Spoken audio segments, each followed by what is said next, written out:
নমস্কার। ফিউচারস্কেপ with SR এই YouTube চ্যানেলে সবাইকে স্বাগত। প্রথমেই আমি সবাইকে বলবো, সমস্ত প্রিয় ছাত্র ছাত্রীদের সবাই এবং তোমার পরিচিত জনকে এই চ্যানেলটি সাবস্ক্রাইব করে রাখতে বলবো। তার কারণ হচ্ছে এই চ্যানেলে বিভিন্ন কম্পিটিটিভ পরীক্ষার আগামী দিনে যে সমস্ত কম্পিটিটিভ পরীক্ষাগুলো স্কুলে হয় তার প্রতিটি পরীক্ষারই গাইডলাইন দেওয়া হবে এবং আসন্ন মাধ্যমিক এবং উচ্চ মাধ্যমিক পরীক্ষারও কিন্তু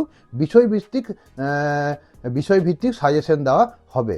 তাছাড়াও এডুকেশনের বিভিন্ন শিক্ষামূলক বিষয়েও কিন্তু অনেক রকম বিষয়ে আলোচনা হবে আগামী দিনে। তাই সমস্ত ছাত্রছাত্রীদের বলবো এবং অভিভাবকদেরও বলবো এই চ্যানেলটি সাবস্ক্রাইব করে রাখলে আগামী দিনে যথেষ্ট উপকৃত হবে। এই চ্যানেল শুধুমাত্র শুধুমাত্র কম্পিটিটিভ পরীক্ষা নয়, এডুকেশনের রিলেটেড বিভিন্ন রকম ছাত্রছাত্রীদের নিয়ে সমস্যা, তারপরে বিভিন্ন বিষয় কিভাবে পড়তে হবে সমস্ত বিষয়ই কিন্তু আগামী দিনে ধীরে ধীরে আলোচনা করা হবে। আজকে যে যে NMMS পরীক্ষাটি হলো, সেই পরীক্ষাটি নিয়ে আমি কিন্তু আজকে আলোচনা করব। এই বিষয়ে আমি 4টি ভিডিও আগেই দিয়েছিলাম এবং তোমরা জেনে থাকবে এবং সেই বিষয়ে কিন্তু প্রচুর পরিমাণে ভিউজ হয়েছিল এবং প্রচুর ছাত্রছাত্রী দেখেছিল। সুতরাং তারা যে উপকৃত হয়েছে আজকের পরীক্ষায় সেই বিষয়ে কিন্তু আমার দৃঢ় বিশ্বাস আছে। তা প্রথমেই প্রশ্নপত্র দেখে আমার যেটা মনে হলো সেটি হলো যে এই প্রশ্নপত্রটি বিগত বছরগুলো থেকে কাঠিন্যের দিক থেকে কিন্তু একটু বেশি হার্ড হয়েছে। বিগত বছরে যে প্রশ্নগুলি থাকে তার থেকে কিন্তু একটু কঠিনই হয়েছে বলা যেতে পারে। এবং আমি যেটুকু উপলব্ধি করেছি কোশ্চেন দেখে সেটা হলো যে মানে যে ধরনেরই স্কুল হোক, রুরাল হোক, আরবান হোক বা মেট্রোপলিটন সিটির স্কুল হোক, আজকের যে কঠিন কোশ্চেন হয়েছে তা কিন্তু যে স্তরের যে লেভেলেরই স্কুল হোক প্রত্যেকের কাছেই কিন্তু বিগত বছরগুলির তুলনায় কঠিন বলেই আমার মনে হয়েছে। যদিও যে ধরনের যে এলাকারই স্কুল প্রত্যেকটি জায়গায় কিন্তু প্রতিভাবান ছাত্রছাত্রী আছে আমরা জানি, কিন্তু সুযোগ অভাবের জন্য হয়তো অনেকেই তাদের প্রতিভাকে সেভাবে বিকশিত করতে পারে না। কিন্তু আজকের প্রশ্নপত্র কিন্তু সব ধরনের লেভেলের কাছেই কিন্তু আমার মনে হয়েছে কঠিন হয়েছে। যেমন আমি বলতে পারি ম্যাটের যে কোশ্চেনটি হয়েছে মেন্টাল এবিলিটি টেস্ট, এই মেন্টাল এবিলিটি টেস্টটি কিন্তু স্কলারশিপ পাওয়ার মূল একটি জায়গা, মূল রসদের জায়গা। এই জায়গাটি প্রতি বছর ছাত্রছাত্রীরা ভালো স্কোর করে এবং স্কলারশিপ পায়। কিন্তু এই আজকে যে ম্যাটের কোশ্চেন হয়েছে সেটিও কিন্তু বিগত বছরের তুলনায় একটু তো কঠিন হয়েছেই। যে বিগত বছরগুলিতে যে ধরনের কোশ্চেন হতো এবং যত স্কোর করা হতো, আমার বিশ্বাস যে আজকের প্রশ্নপত্রে সেই ততটা স্কোর করা যাবে না। কিন্তু স্কোর কম হলেও কোশ্চেন কঠিন হলেও এটি কিন্তু সবার জন্যই কঠিন, সমস্ত ধরনের ছাত্রছাত্রীদের জন্যই কঠিন। তাছাড়া কোশ্চেন যদি কাঠিন্য মান বেড়ে যায় তাতে জেলাভিত্তিক ছাত্রছাত্রীদের আশঙ্কিত হওয়ার কোনো কারণ নাই, কারণ এই বছর পশ্চিমবঙ্গে NMMSE পরীক্ষার জন্য 7,250 জন ছাত্রছাত্রী স্কলারশিপ পাবে এবং এই নির্বাচন হবে স্কলারশিপ পাওয়ার, কিন্তু আমি পূর্বের ভিডিওতে বলেছি সেটি হবে জেলাভিত্তিক হবে, অর্থাৎ জেলাভিত্তিক কিন্তু কাট অফ আলাদা আলাদা হয়। সুতরাং আমাদের বীরভূম জেলা বা অন্যান্য জেলার ক্ষেত্রেও কিন্তু কাট অফ আলাদা হবে। এবং আরও যেটা মনে হয়েছে যে ম্যাথের যে কোশ্চেনটি হয়েছে সেই কোশ্চেনটি আমার তো মনে হয়, আমি আগেই বলেছিলাম ম্যাথের কোশ্চেন, ম্যাথ পার্টটা কঠিন হবে এবং ম্যাথের যে কোশ্চেনটি হয়েছে তা যথেষ্ট কঠিন বলে আমার মনে হয়েছে। কিছু কিছু অঙ্ক আছে যেগুলো সাধারণত হায়ার লেভেল কম্পিটিটিভ পরীক্ষায় পড়ে। আমরা 7 এবং 8-এর পাস, 7-8 সিলেবাস এবং 8-এ বর্তমানে যারা 8-এ পাঠরত অর্থাৎ যারা থার্ড সামেটিভ পরীক্ষা দিল তাদের মানের দিক থেকে যদি এই কোশ্চেনটিকে বিচার করা যায়, তাদেরকে সামনে রেখে যদি বিচার করা যায়, তাহলে এই কোশ্চেনটি যথেষ্ট কঠিন হয়েছে। কিছু কিছু অঙ্ক আবার বলছি হায়ার লেভেল কম্পিটিটিভ পরীক্ষায় কিন্তু এই অঙ্কগুলি আসে।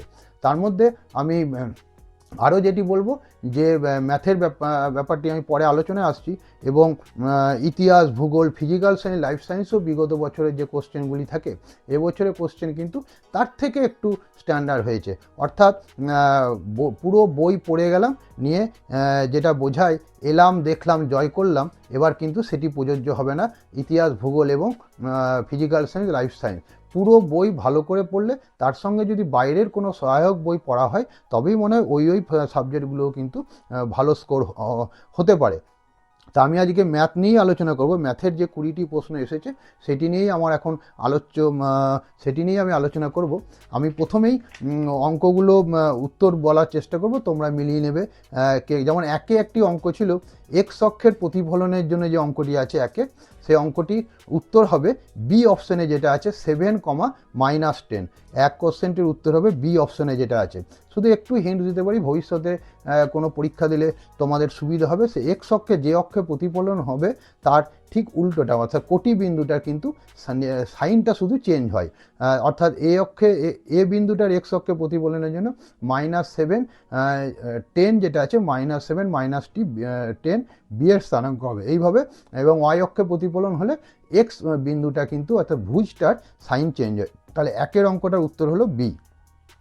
দুইয়ের অঙ্কটা একটু সহজ আছে।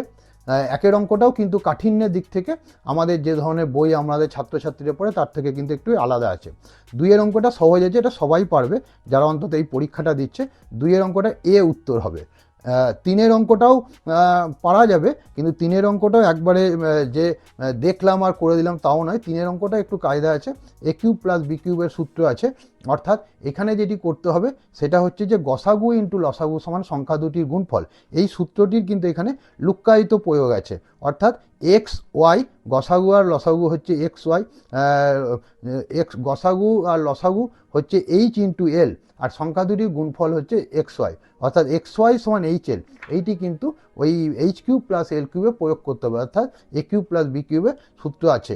এই তিনের অঙ্কটার উত্তর হবে এ, X cube plus Y cube.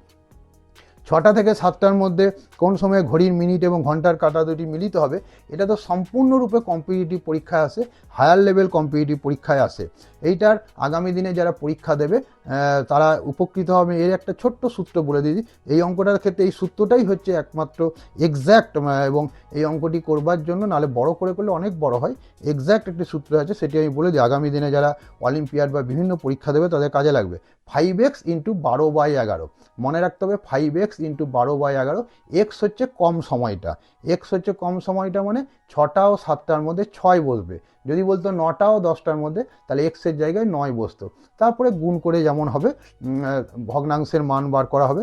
এখানে উত্তরটা হবে 4-এর বি, 6টা বেজে 32 পূর্ণ 8-এর 11 মিনিট, 5x ইন্টু 12/11 এবং 4-এর বি। তারপরে 5-এরটা আছে, যেটা আছে 5-এর অঙ্কটা x-3 x-5, এইখানে উত্তর হবে এ, x-6। এইটা তো ফ্যাক্টর হবে, ফ্যাক্টর না করলেও এই ধরনের অঙ্কগুলো আমি ভবিষ্যতের জন্য বলে রাখি, টেস্টিং করেও করা যায়।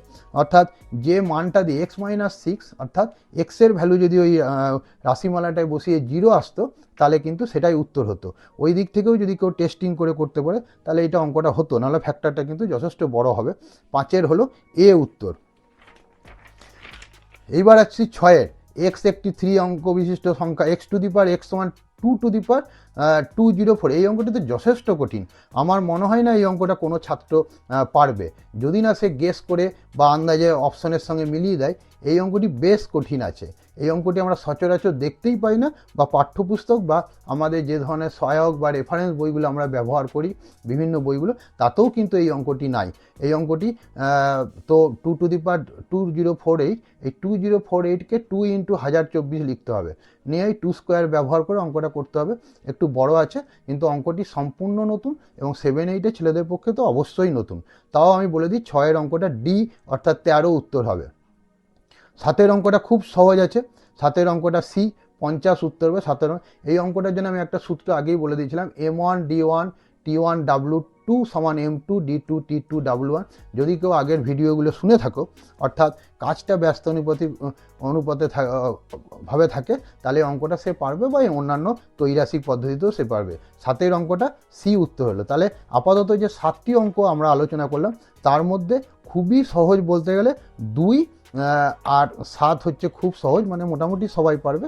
3 আর 5টা তার মধ্যেও একটু সহজ আছে আর কি, তবে 2-7 খুবই সহজ, মানে 2-7 এই 2 স্কোর আপাতত 7-এর মধ্যে সবার পাওয়া উচিত। 8-এর অঙ্কটাও বেশ বড় এবং নতুন আছে, মানে ফিগারে বর্গক্ষেত্র বা আয়তক্ষেত্রের ক্ষেত্রফলের ক্ষেত্রে এরকম জ্যামিতিক ফিগার কমই দেখা যায় সাধারণত। তাও দৈর্ঘ্য ইন্টু প্রস্থ সমান আয়তক্ষেত্রের ক্ষেত্রফল, এটা ধরে করা যেতে পারে। তাই এখানে 8-এর এটা হবে উত্তর। 8-এর এ উত্তর হবে। সুতরাং এটা করে দেখবে যে এই দুটো গুণ করলে যদি ব্যাক ক্যালকুলেশনও করে এই দুটো এ অপশনে যেটি আছে আর যেটি দেওয়া হয়েছে দুটো করলে ক্ষেত্রফল মিলে যাবে। 8-এর এ হলো উত্তর। 9-এরটা একটা জ্যামিতিক ফিগার আছে। 9-এর হবে বি উত্তর 145 ডিগ্রি। 9-এর বি 145 ডিগ্রি উত্তর। 10-এরটা ডি উত্তর 2। 10-এরটা ডি এ স্টার বি সমান, এটা রিলেশন দুবার রিলেশনটা করতে হবে। 3 স্টার 5-এর অর্থাৎ 3 হলো এ এর মান, বি হলো 5 হলো বি এর মান নিয়ে যে 2a প্লাস বি বলেছে ওই রিলেশনে এটা করলে 10-এরটা ডি উত্তর হবে। 11-টা আমি আগেই এই ধরনের আমার ভিডিওতে বলেছিলাম x cube plus Y cube plus z cube minus 3xy জেডের দুটি সূত্র আছে। এই দুটি সূত্র নিয়ে কিন্তু আমি ছাত্রছাত্রীদের বলবো এটা শিখে রাখতে। এই দুটো সূত্র নিয়েই কিন্তু বিভিন্ন কম্পিটিটিভ পরীক্ষায় কোশ্চেন আসে। আজকে যে সূত্রটি দিয়েছে সেটি সূত্রটি জানলে অঙ্কটি খুব সহজ। সেটা হলো হাফ ইন্টু ব্র্যাকেটের মধ্যে এক্স মাইনাস ওয়াইয়ের whole square plus Y minus জেডের whole square plus Z minus এক্সের হোল স্কোয়ার। এই সূত্রটি একমাত্র এখানে প্রযোজ্য হবে। এই সূত্রটি যে ধরতে পেরেছে সেই অঙ্কটি পারবে, নাহলে অন্য কোনোভাবে অঙ্কটি পারা সম্ভব নয়। তাই 11-র ডি হবে অ্যান্সার 7 উত্তর হবে। 12-টা জ্যামিতিক ফিগার এক্সটার্নাল অ্যাঙ্গেলগুলো 180 ডিগ্রি হয়, সেই বেসিসে ডি 48 ডিগ্রি উত্তর হবে। 13-টা অঙ্কটাও খুব সহজ আছে, 13-টা পারা উচিত মোটামুটি। 13-টা ডি উত্তর 50%। 14-টাও পারা উচিত। 14-টা বি উত্তর ওই 20% এবং 50% তুল্য মূল্য ছাড় 60%। 14-র বি উত্তর। 15 অঙ্কটাও কিন্তু একটু স্ট্যান্ডার্ড আছে। 15 অঙ্কটা তাও পারা যেতে পারে, শুধু এর পাওয়ারগুলোকে এক রাখতে হয়। মানে 2 টু দি পাওয়ার 5 ব্র্যাকেট দিয়ে 100, 3 টু দি পাওয়ার 3 ব্র্যাকেট দিয়ে ওপরে পাওয়ারে 100 থাকবে, 5 স্কোয়ার। এমনি করে এই ধরনের অঙ্কগুলোকে করতে হয়, তাহলে তুলনা করা যেতে পারে। এই ধরনের অঙ্কগুলো পাওয়ারগুলোকে সেম করতে হয়, তাহলে সেই বেসিসে করে 15-র এ উত্তর হবে এ। 16-টা ডি উত্তর। 16-টা যেভাবে করা উচিত তাতে কিন্তু এক্স রাশিটা ক্যান্সেলড হয়ে যাবে, সুতরাং এখানে ডি উত্তর। আর 17-র অঙ্কটা তো বেশ স্ট্যান্ডার্ড। 17-র এইখানে যেটি কনসেপ্টটা আছে সেটা হচ্ছে যে 17-র কনসেপ্টটা হচ্ছে মোট যে বড় ঘনকটা আছে 12 সেন্টিমিটার, তার পুরো ভলিউমটা বা আয়তনটাই কিন্তু 8টি ছোট ঘনকের আয়তনের সমান। ওই কনসেপ্টটাকে ধরে বড় ঘনকের আয়তন সমান 8টি ছোট ঘনকের আয়তন নিয়ে 8টি যে ঘনকের এক একটি ঘনকের বাহু বার করে তারপরে সারফেস এরিয়া 6a স্কোয়ার করলে 1728। 17-র অঙ্কটার উত্তর। 18-র অঙ্কটাও হচ্ছে ডি 240 উত্তর। এখানে হাফ ভূমি ইন্টু উচ্চতায় সূত্রটা কাজে লাগাতে হবে। মানে প্রথমে ত্রিভুজের ক্ষেত্রফল বার করতে হবে, তারপরে আবার যেটি করতে দিয়েছে অতিভুজ থেকে একটি লম্ব টেনে সেখানেও হাফ ভূমি ইন্টু উচ্চতা নতুনটাকে এইচ ধরে নিয়ে করলে 240 সেন্টিমিটার উত্তর হবে। 19-এর অঙ্কটা আমার ভিডিওতে ছিল। 19-এর অঙ্কটা আমি বলেছিলাম স্বাভাবিক সংখ্যার গড়ের সূত্র হয় n প্লাস 1/2। n মানে এখানে 77 প্লাস 1/2 39। 20-র অঙ্কটাও সহজ আছে, 20 অঙ্কটা পারা যাবে। তাহলে 20 অঙ্কটা হবে 14.4 উত্তর। তাহলে আমি আগেই আমার পূর্বতন ভিডিওয়ে বলেছিলাম 10 থেকে 12টি অঙ্ক বেশ কঠিন থাকে। এবছর কিন্তু 10 থেকে 12টা নয়, 15টা অঙ্ক বলতে গেলে 14-15টা অঙ্ক ভালোই স্ট্যান্ডার্ড আছে। তার মধ্যে 3-4টে অঙ্ক 7-8-এর ছাত্রদের পক্ষে 4 থেকে 5টি অঙ্ক হাত দেওয়াই সম্ভব নয়, যদি না কেউ গেস করে তার ভাগ্য সুপ্রসন্ন হয়, যেহেতু নেগেটিভ মার্কিং থাকে না। সুতরাং সুপ্রসন্ন যদি স্যার মিলে যায় তো অবশ্যই তাকে কনগ্র্যাচুলেশন। না হলে কিন্তু এই অঙ্কের যে কোশ্চেন আসে তাতে কিন্তু 10 থেকে 12 স্কোর করলে বোঝা যাবে 20তে ভালো স্কোর এবং বেশ ভালো স্কোর। সুতরাং আরেকটি কথা বলা যেতে পারে, এই বছর যে কোশ্চেন হয়েছে যদি কারো মন খারাপ হয়ে থাকে চিন্তার কিছু নয়। আমি ছাত্রছাত্রীদের বলবো এই বছর কিন্তু জেলাভিত্তিক কাট অফ মার্কসও অনেক নেমে যাবে। আমি জেনারেলে বেসিসেই বলছি যে বিগত বছরগুলো দেখা যাচ্ছে 120-22 পেলে সাধারণত স্কলারশিপ পাওয়া যায়, কিন্তু এই বছর যেটা হবে এই বছর কিন্তু আমার মনে হচ্ছে কাট অফ আরেকটু নামবে। সুতরাং হোপ ফর দ্য বেস্ট, অর্থাৎ কেউ আশাহত হও না, রেজাল্টের জন্য প্রত্যাশা করো। আমি চাইবো যে যারা ভালো পরীক্ষা দিয়েছো তারা অবশ্যই সফল হোক এবং এই যে সুযোগটা দেওয়া হচ্ছে সেটাকে তোমরা অ্যাভেল করো। এবং আবার বলছি তোমরা সবাই এই চ্যানেলটি সাবস্ক্রাইব করে রাখবে। আগামী দিনে বিভিন্ন বিষয়ে কিন্তু এই বিষয়ে ভিডিও দেবে এবং তা অবশ্যই তোমরা উপকৃত হবে বলে আমি আশা রাখি।